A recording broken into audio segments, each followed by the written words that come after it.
नमस्कार।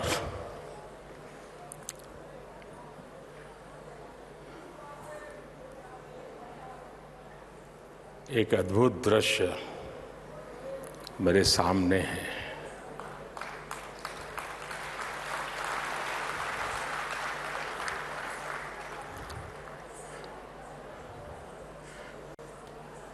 भव्य है, विराट है, विहंगम है और ये आज का ये जो अवसर है, इसके पीछे जो कल्पना है और आज हमारी आंखों के सामने उस सपने को साकार होते हुए देख रहे हैं, तब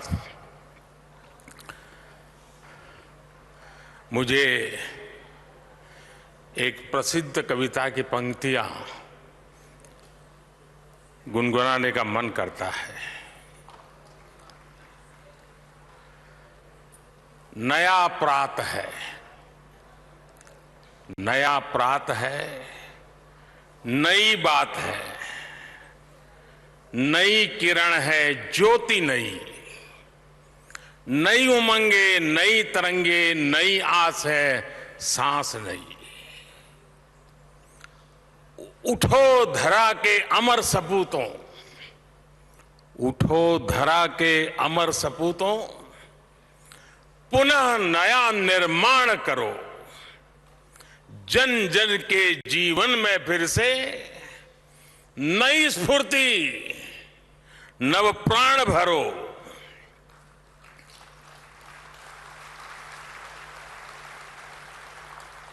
आज के ये दिव्य और भव्य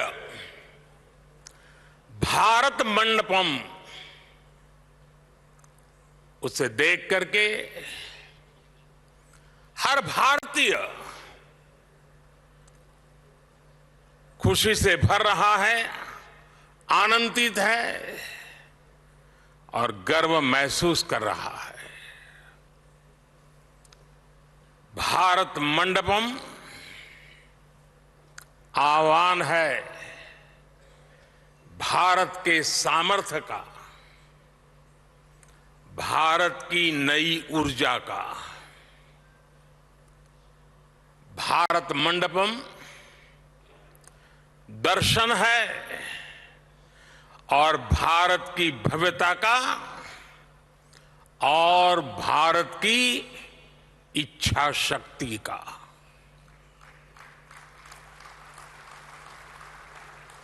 कोरोना के कठिन काल में जब हर तरफ काम रुका हुआ था, हमारे देश के श्रमजीवियों ने दिन रात मेहनत करके इसका निर्माण पूरा किया है।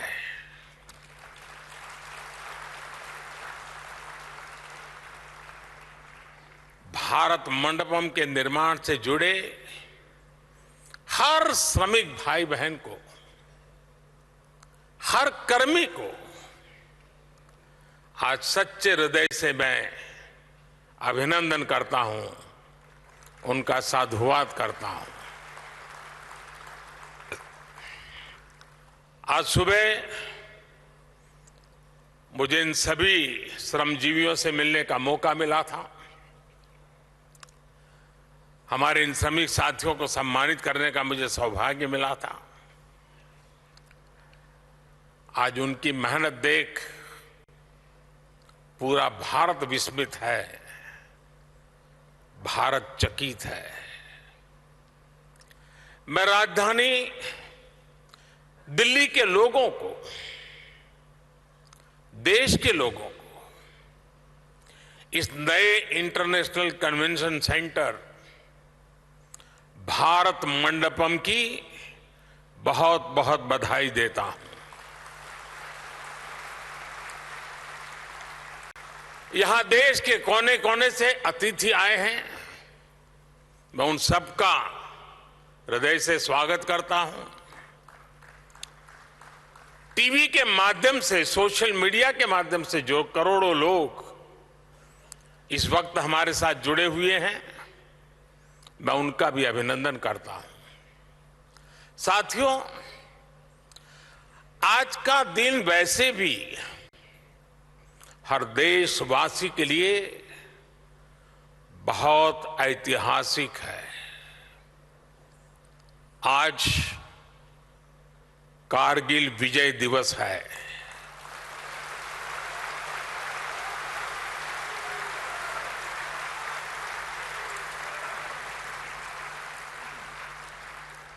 देश के दुश्मनों ने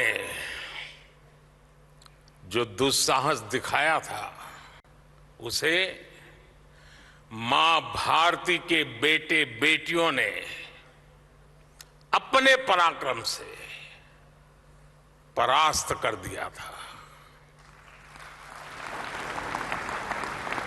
कारगिल युद्ध में अपना बलिदान देने वाले प्रत्येक वीर को मैं कृतज्ञ राष्ट्र की तरफ से श्रद्धांजलि देता हूं। साथियों, भारत मंडपम के इस नाम के पीछे, और जैसा अभी पीयूष जी ने बताया,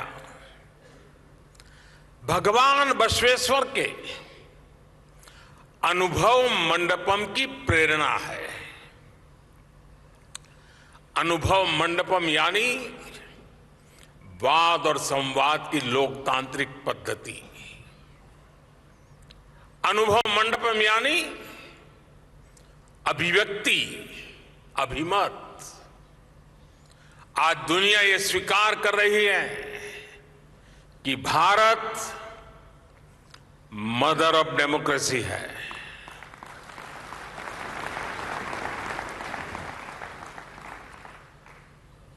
तमिलनाडु के उत्तरा मेरूर में मिले शिलालेखों से लेकर वैशाली तक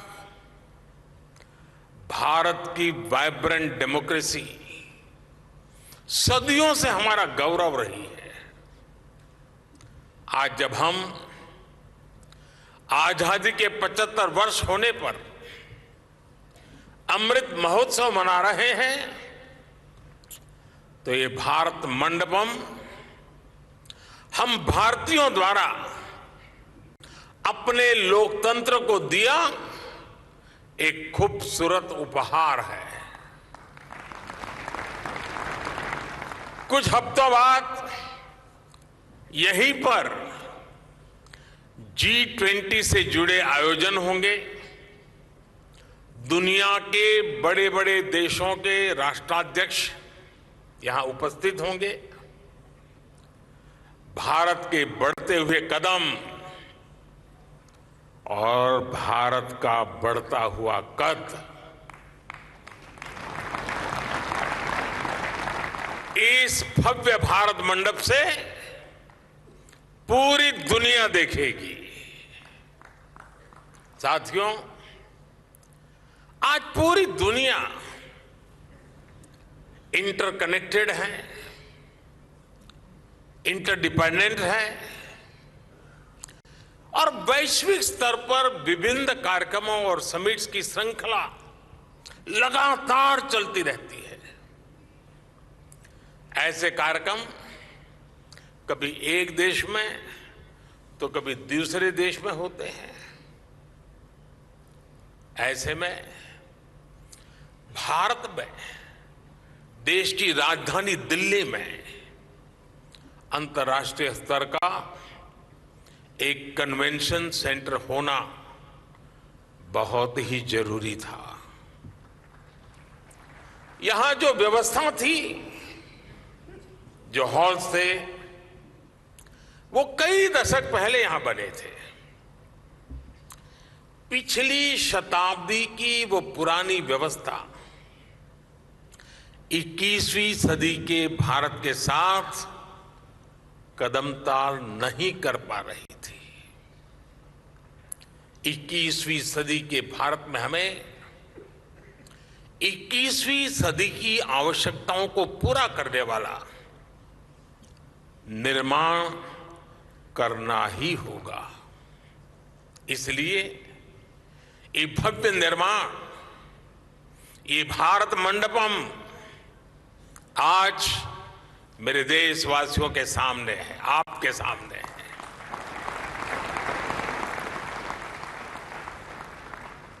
भारत मंडपम देश विदेश के बड़े बड़े एग्जीबिटर्स को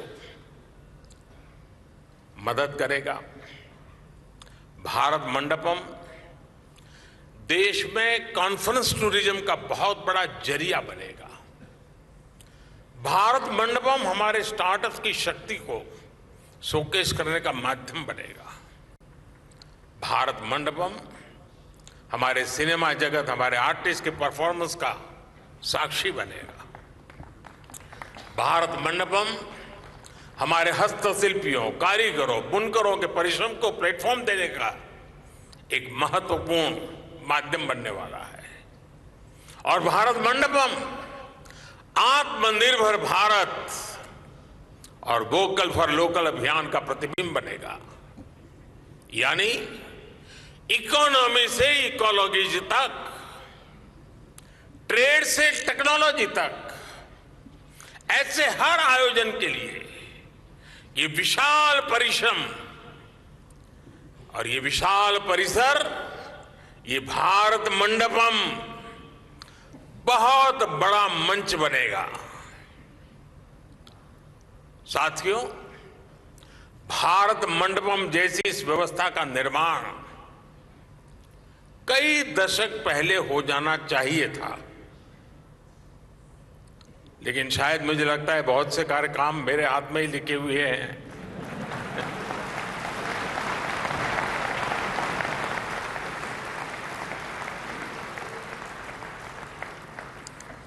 और हम देखें, दुनिया में किसी देश में अगर एक ओलंपिक समिट होता है, पूरी दुनिया में उस देश का प्रोफाइल एकदम से बदल जाता है। आज के विश्व में इन चीजों का महात्म्य बहुत बड़ा हो गया है और देश का प्रोफाइल भी बहुत मायने रखता है। और ऐसी ही व्यवस्थाएं हैं जो कुछ न कुछ उसमें वैल्यू एडिशन करती है। लेकिन हमारे देश में कुछ अलग सोच के लोग भी हैं। नकारात्मक सोच वालों की कोई कमी तो है नहीं हमारे यहां। इस निर्माण को रोकने के लिए भी नकारात्मक सोच वालों ने क्या क्या कोशिशें नहीं की। खूब तूफान मचाया गया, अदालतों के चक्कर काटे गए,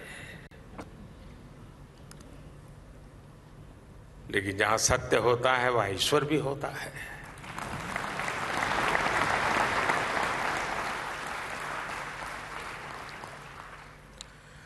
लेकिन अब यह सुंदर परिसर आपकी आंखों के सामने मौजूद है। दरअसल कुछ लोगों की फितरत होती है हर अच्छे काम को रोकने की, टोकने की। अब आपको याद होगा जब कर्तव्य पथ बन रहा था तो न जाने क्या क्या कथाएं चल रही थी। फ्रंट पेज पर, ब्रेकिंग न्यूज में क्या कुछ चल रहा था। अदालत में भी न जाने कितने मामले उठाए गए थे। लेकिन जब अब कर्तव्य पथ बन गया, वे लोग भी दबी जुबान में कहने लगे, यार अच्छा हुआ है, कुछ देश की शोभा बढ़ाने वाला है। और मुझे विश्वास है कुछ समय बाद भारत मंडपम के लिए भी वो टोली खुल करके बोले या ना बोले, लेकिन भीतर से तो स्वीकार करेगी। और हो सकता है किसी एक समारोह में यहां आकर के लेक्चर देने भी आ जाएंगे।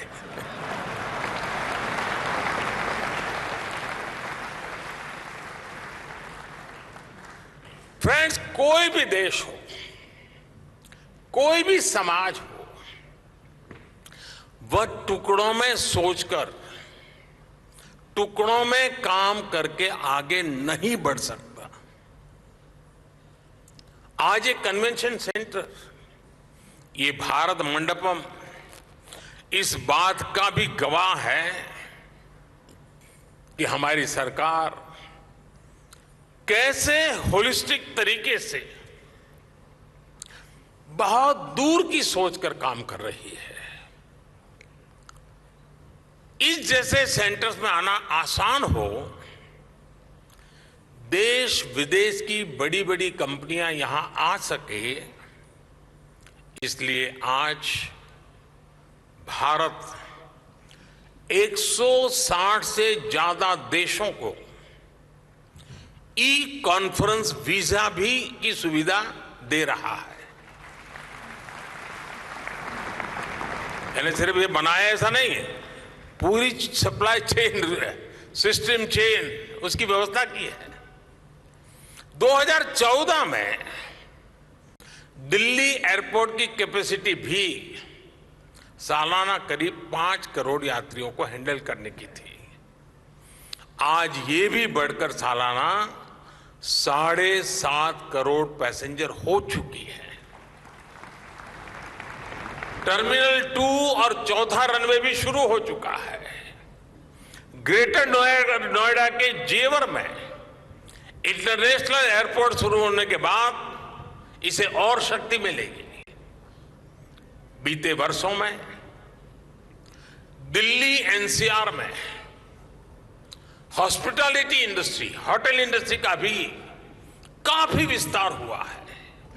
यानी कॉन्फ्रेंस टूरिज्म के लिए एक पूरा इकोसिस्टम बनाने का हमने बिल्कुल प्लान वे में प्रयास किया है। साथियों, इसके अलावा भी यहां राजधानी दिल्ली में भी बीते वर्षों में जो निर्माण हुए हैं वो देश का गौरव बढ़ा रहे हैं। कौन भारतीय होगा जिसका सर देश की नई संसद देख करके ऊंचा नहीं होगा।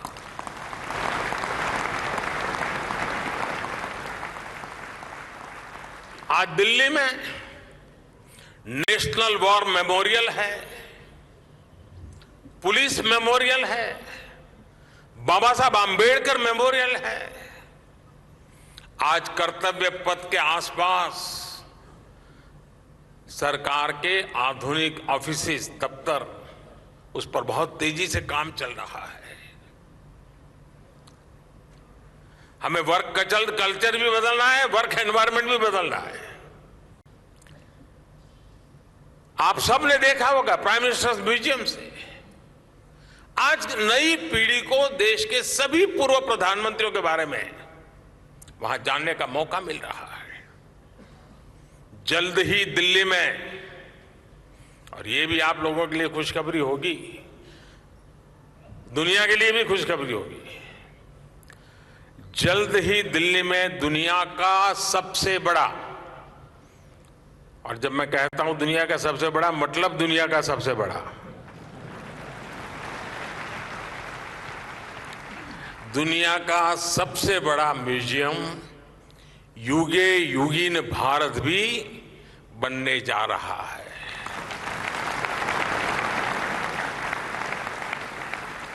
साथियों, आज पूरी दुनिया भारत की ओर देख रही है।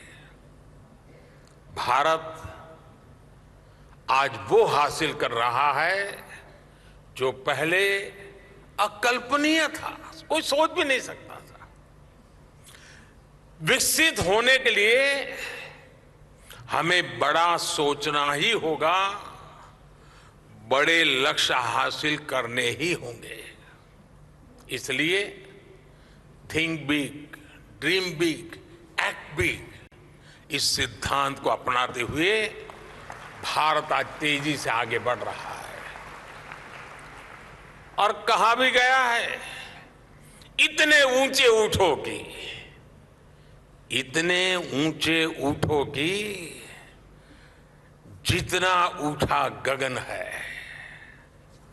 हम पहले से बड़ा निर्माण कर रहे हैं, हम पहले से बेहतर निर्माण कर रहे हैं, हम पहले से तेज गति से निर्माण कर रहे हैं। पूर्व से लेकर पश्चिम तक, उत्तर से लेकर दक्षिण तक भारत का इंफ्रास्ट्रक्चर बदल रहा है। दुनिया का सबसे बड़ा सोलर विंड पार्क आज भारत में बन रहा है। दुनिया का सबसे ऊंचा रेल ब्रिज आज भारत में है। 10,000 फीट से अधिक की ऊंचाई पर दुनिया की सबसे लंबी टनल आज भारत में है। दुनिया की सबसे ऊंची मोटरेबल रोड आज भारत में है। दुनिया का सबसे बड़ा क्रिकेट स्टेडियम आज भारत में है। दुनिया की सबसे ऊंची प्रतिमा आज भारत में है। एशिया का दूसरा सबसे बड़ा रेल रोड ब्रिज भी भारत में है। आज भारत दुनिया के उन देशों में है जहां ग्रीन हाइड्रोजन पर इतना बड़ा काम हो रहा है। साथियों, आज हमारी सरकार के स्तंभ और पिछले टर्म के कार्यों का परिणाम पूरा देश देख रहा है। आज देश का विश्वास पक्का हो गया है कि अब भारत की विकास यात्रा रुकने वाली नहीं है।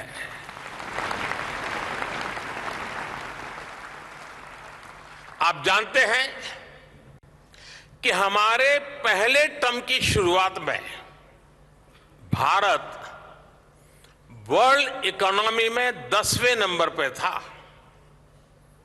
जब मुझे आप लोगों ने काम दिया तो हम अब 10 नंबर ही थे।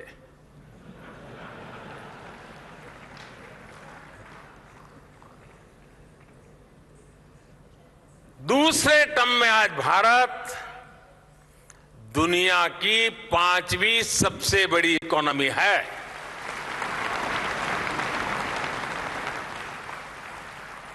और ये ट्रैक रिकॉर्ड के आधार पर, बातों बातों में नहीं, ट्रैक रिकॉर्ड के आधार पर मैं कह रहा हूं, मैं देश को ये भी विश्वास दिलाऊंगा कि तीसरे टर्म में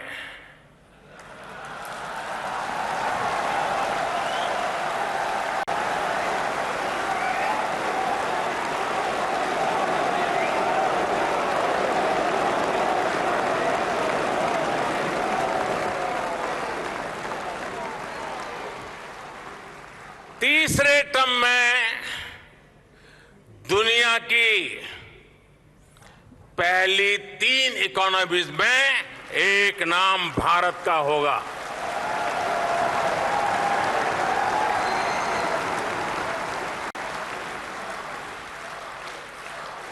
यानी तीसरे टर्म में पहली 3 इकोनॉमी में गर्व के साथ हिंदुस्तान खड़ा होगा। दोस्तों,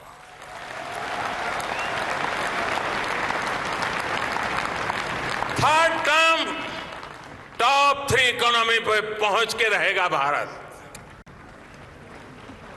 और ये मोदी की गारंटी है।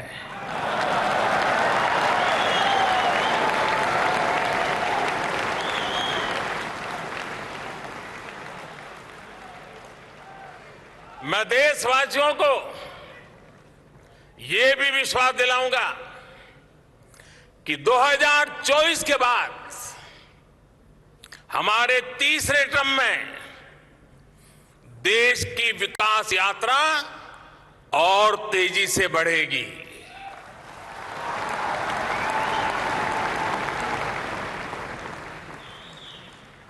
और मेरे तीसरे कार्यकाल में आप अपने सपने अपनी आंखों के सामने पूरे होते देखेंगे।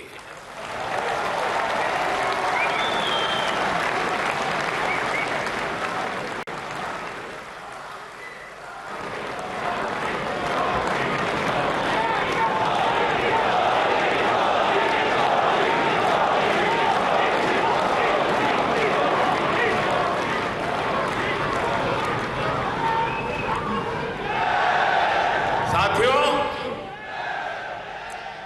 आज भारत में नवनिर्माण की क्रांति चल रही है। बीते 9 साल में भारत में आधुनिक इंफ्रास्ट्रक्चर के निर्माण के लिए करीब करीब 34 लाख करोड़ रुपए खर्च किए गए हैं। 34 लाख करोड़। इस साल के बजट में भी कैपिटल एक्सपेंडिचर 10 लाख करोड़ रुपए रखा गया है। नए एयरपोर्ट, नए एक्सप्रेसवे, नए रेल रूट, नए ब्रिज, नए अस्पताल। आज भारत जिस स्पीड और स्केल पर काम कर रहा है, यह वाकई अभूतपूर्व है। 70 साल में, ये और मैं किसी की आलोचना करने के लिए नहीं कह रहा हूं, लेकिन हिसाब किताब के लिए कुछ रेफरेंस जरूरी होता है।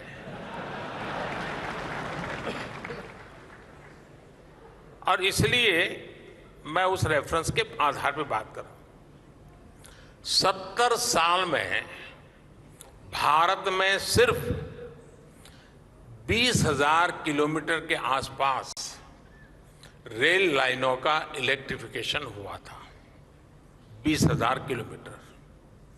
जबकि पिछले 9 साल में भारत में करीब करीब 40,000 किलोमीटर रेल लाइनों का इलेक्ट्रिफिकेशन हुआ है।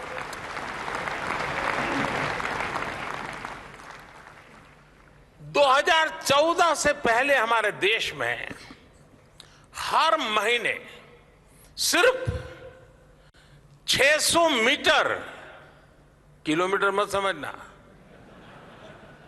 सिर्फ 600 मीटर नई मेट्रो लाइन बिछाई जा रही थी। आज भारत में हर महीने 6 किलोमीटर नई मेट्रो लाइन का काम पूरा हो रहा है।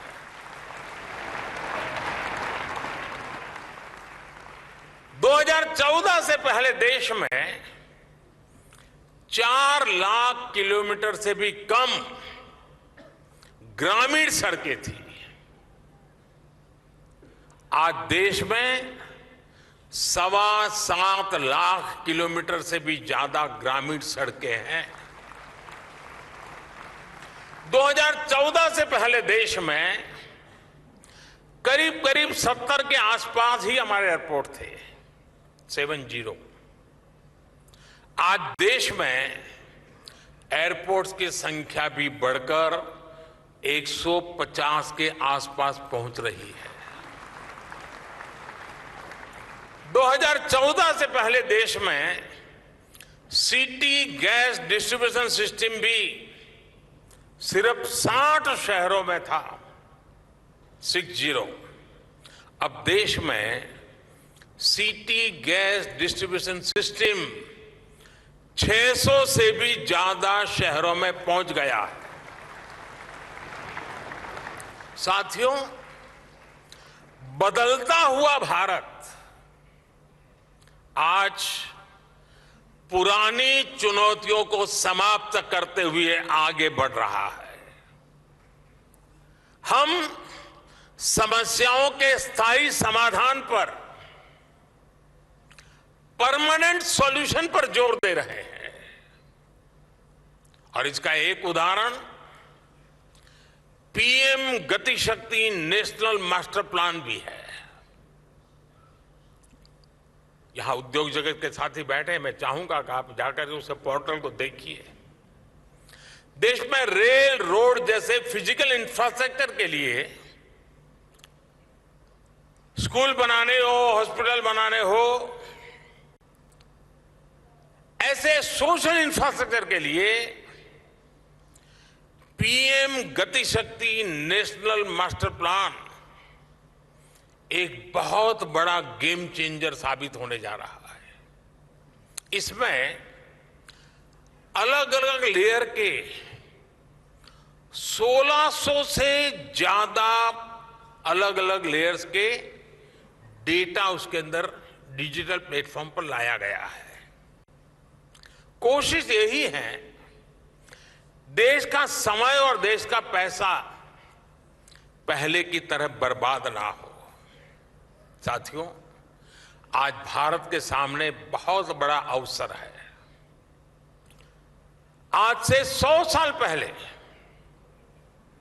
मैं पिछली शताब्दी की बात कर रहा हूं, आज से 100 साल पहले जब भारत आजादी की जंग लड़ रहा था, तो वो पिछली शताब्दी का तीसरा दशक मैं आपका ध्यान आकर्षित करना चाहता हूं।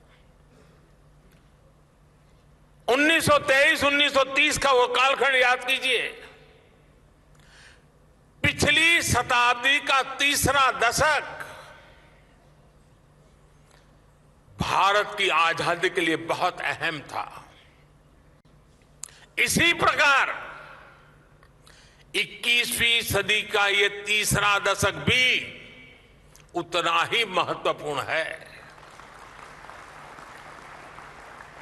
पिछली शताब्दी के तीसरे दशक में ललक थी, लक्ष्य था स्वराज्य का।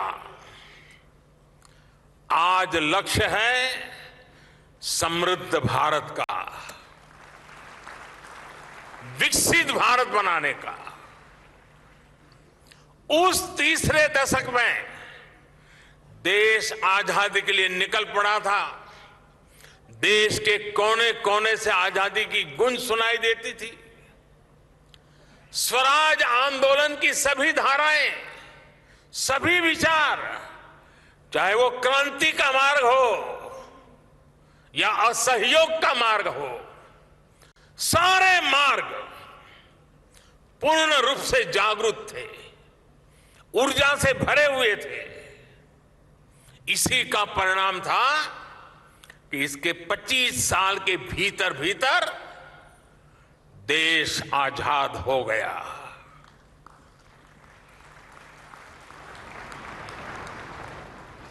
आजादी का हमारा सपना साकार हुआ और इस शताब्दी के इस तीसरे दशक में हमारे सामने अगले 25 साल का लक्ष्य है। हम समर्थ भारत का सपना लेकर, विकसित भारत का सपना लेकर निकल पड़े हैं। हमें भारत को वो ऊंचाई देनी है, उस सफलता पर पहुंचाना है जिसका सपना हर स्वतंत्रता सेनानी ने देखा था। हमें इस संकल्प की सिद्धि के लिए सभी देशवासियों ने, 140 करोड़ हिंदुस्तानियों ने दिन रात एक कर देना है। और साथियों, मैं अनुभव से कहता हूं, मैंने एक के बाद एक सफलताओं को अपनी आंखों के सामने देखा है। मैंने देश की शक्ति को भली भांति समझा है, देश के सामर्थ्य को जाना है, और उसके आधार पर मैं कहता हूं, बड़े विश्वास से कहता हूं, भारत मंडपम में खड़े होकर के ये सुख के जनों के सामने कहता हूं, भारत विकसित हो सकता है, अवश्य हो सकता है। भारत गरीबी दूर कर सकता है, जरूर कर सकता है।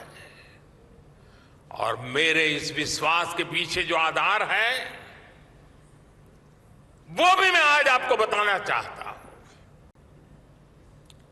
नीति आयोग की रिपोर्ट में सामने आया है कि भारत में सिर्फ 5 साल में 13.5 करोड़ लोग गरीबी से बाहर निकले हैं। 5 साल में। और भी अंतर्राष्ट्रीय एजेंसियां भी ये कह रही हैं कि भारत में अति गरीबी जो है, एक्सट्रीम पॉवर्टी, वो खत्म होने के कगार पर हो रहे हैं। यानी बीते 9 वर्षों में देश ने जो नीतियां बनाई है, जो निर्णय लिए हैं, वो देश को सही दिशा में ले जा रहे हैं। साथियों, देश का विकास तभी हो सकता है जब नीयत साफ हो, नीति सही हो, देश में सार्थक परिवर्तन लाने के लिए उपयुक्त नीति हो। भारत की प्रेसिडेंसी के दौरान पूरे देश में हो रहे G20 के आयोजन भी इसका एक प्रेरक उदाहरण है। हमने G20 को सिर्फ एक शहर, एक स्थान तक सीमित नहीं रखा। हम G20 की बैठकों को देश के 50 से ज्यादा शहरों में ले गए। हमने इसके माध्यम से भारत की विविधता को शोकेस किया है। हमने दुनिया को दिखाया कि भारत की सांस्कृतिक शक्ति क्या है, भारत की विरासत क्या है, विविधताओं के बीच भी भारत किस प्रकार से प्रगति कर रहा है, भारत किस प्रकार से विविधता को सेलिब्रेट करता है। आज दुनिया भर से लोग इन आयोजनों में हिस्सा लेने के लिए भारत आ रहे हैं। G20 की बैठकों के लिए अनेक शहरों में नई सुविधाओं का निर्माण हुआ, पुरानी सुविधाओं का आधुनिकीकरण हुआ। इससे देश का फायदा हुआ, देश के लोगों का फायदा हुआ। और यही तो सुशासन है, यही तो गुड गवर्नेंस है। नेशन फर्स्ट, सिटीजन फर्स्ट की भावना पर चलते हुए ही हम भारत को विकसित भारत बनाने वाले हैं। साथियों, इस महत्वपूर्ण अवसर पर आप सबका यहां आना, ये अपने आप में